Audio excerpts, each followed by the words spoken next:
Okay, first thing I want to do is center. So, as a Western thrower, I want the clay to come into my hand. And my right hand, even though I'm left-handed, my right hand does the vast majority of my centering.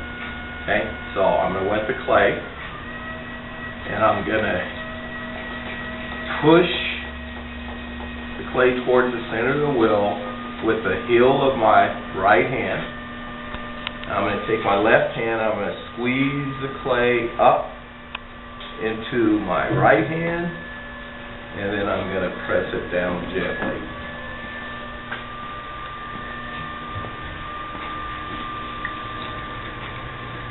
This is the only time I use a lot of clay, is the centering spot procedure and maybe my first couple of pulls. So the whole idea is to get the mound moving so that it doesn't wobble. And like I said, this is called centering. So this has just a little bit of a wobble to it. So once again, I'm going to lock my right elbow into my thigh. I'm going to wet the clay. I'm going to use my right heel. My left hand is just going to push down on a mound of clay to make sure that it's not wobbling up and down. I'm going to gently take my hand off, and that's a pretty good centered piece of clay.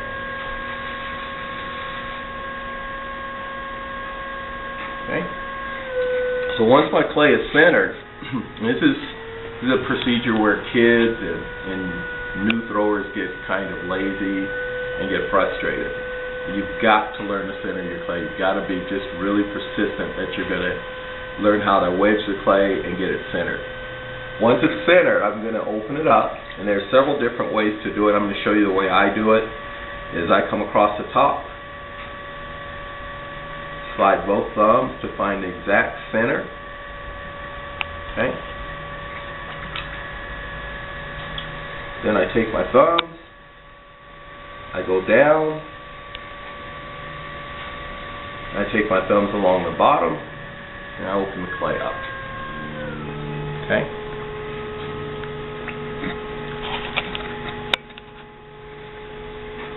Now, the clay is pretty thick at this point on the bottom.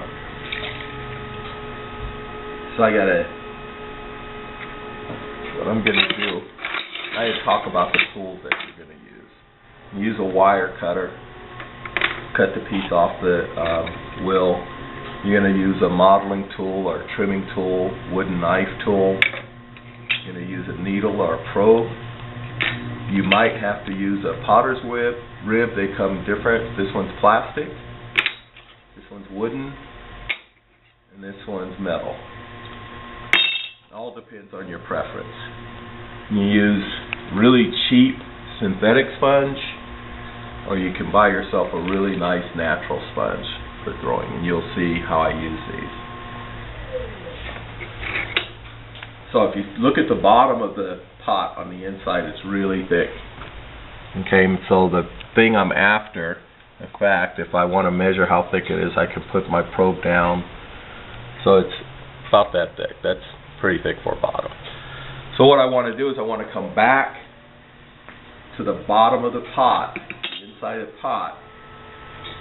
I'm going to do that with my right hand now. And I'm going to press down. And I'm going to slide my right hand down or over to my left hand. So now I'm going to cup my hands, and for me, I'm holding my hands at 7 o'clock on the clock face. If you were right-handed, you'd hold it at 5 o'clock. Okay? So I'm going to compress the clay between my fingers. As I compress the clay, I'm going to make sure that I get good revolution once or twice, and then I'm going to curl my fingers and lift. You'll see a little ridge of clay here. It's on the inside. I'm going to lift that up. As I'm compressing and lifting, I'm bending the walls, and I'm making the pot grow. And I tend to do the first couple of pulls with a sponge. It just gives my fingers a break. And you notice the wheel's not going as fast. I'm compressing the clay.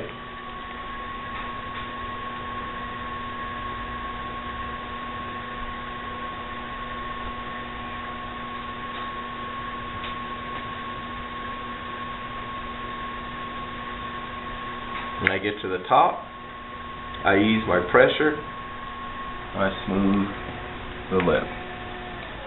So now we want to go back. I want to measure the inside, or the bottom. See how thick it is? So now it's about a ½ inch thick. My pot hopefully will be about 10, 11 inches high, so that's a good thickness for the bottom. So from now on, when I go down to the bottom, I'm not pressing down.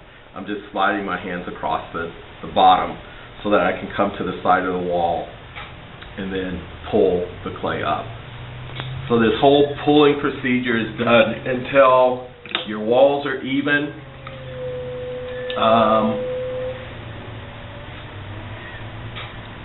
Depending on how you throw it and what you think is a good pot, how big the pot is, your walls can be anywhere from a ½ inch, which is a pretty thick pot, to a ¼ inch, which could be a really thin pot depending on how tall it is.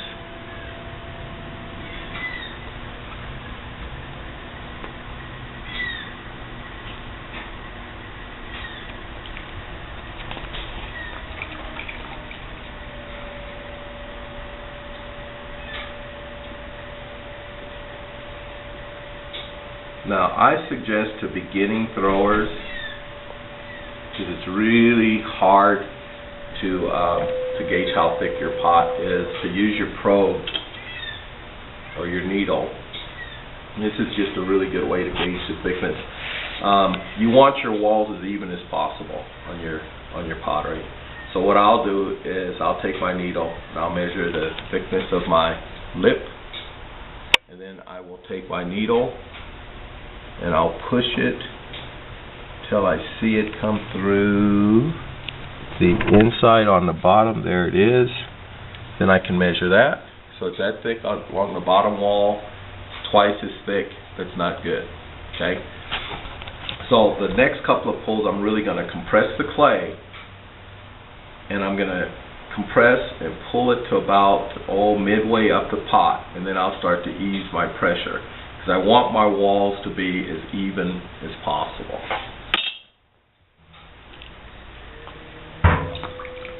Now, I don't use a whole lot of water once I start throwing.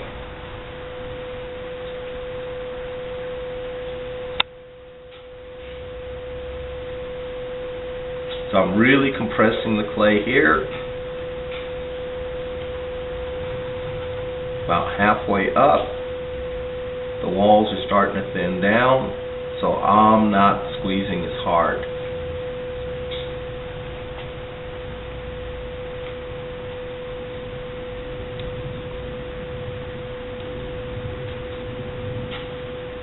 Try to finish your pull, even if you're not compressing the clay and pulling it up, just so that your hands come off at the same time. Now, I'm an old school thrower. I was taught that all of your pieces start with a cylinder, your bottle shapes, your bowl shapes. And so there are some little tricks when you're throwing a bowl shape that I tend to leave my lip or the top a little thicker, because as I stretch it out, it's going to get thin, and I don't want it paper thin. Alright, so there's my cylinder shape. And check my thickness one more time. Normally I don't do it, I'll just fill it, but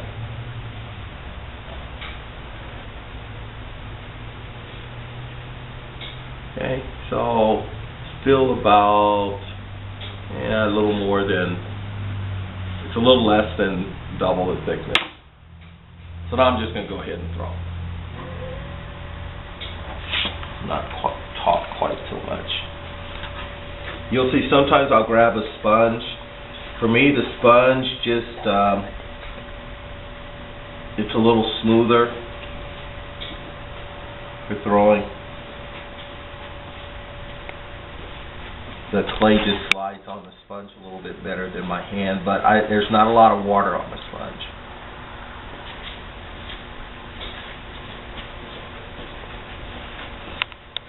Okay. Now I'm going to go ahead and start to shape my piece. So the bowl shape's going to be like that.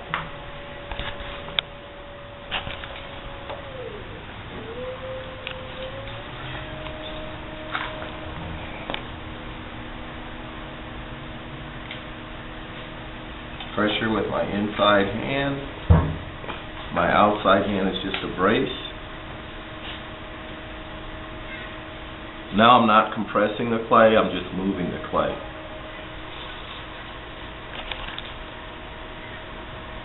Just pushing it out. Gently though. Not too much at a time or you'll rip your clay.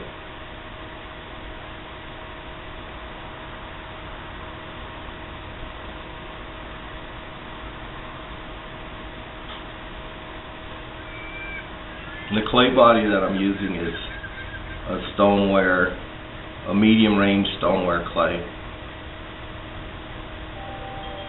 It's pretty good for throwing and it's pretty good for hand building, so it's a really nice clay for a high school classroom. It's going to dampen the walls a little bit.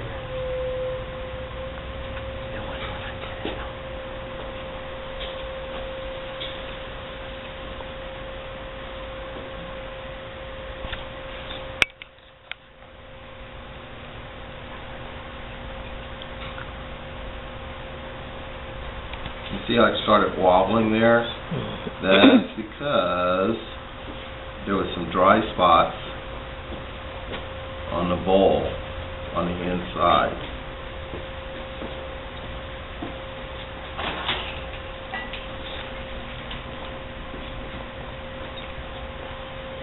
But I kept my hands really stationary. I didn't let that deter me from throwing it.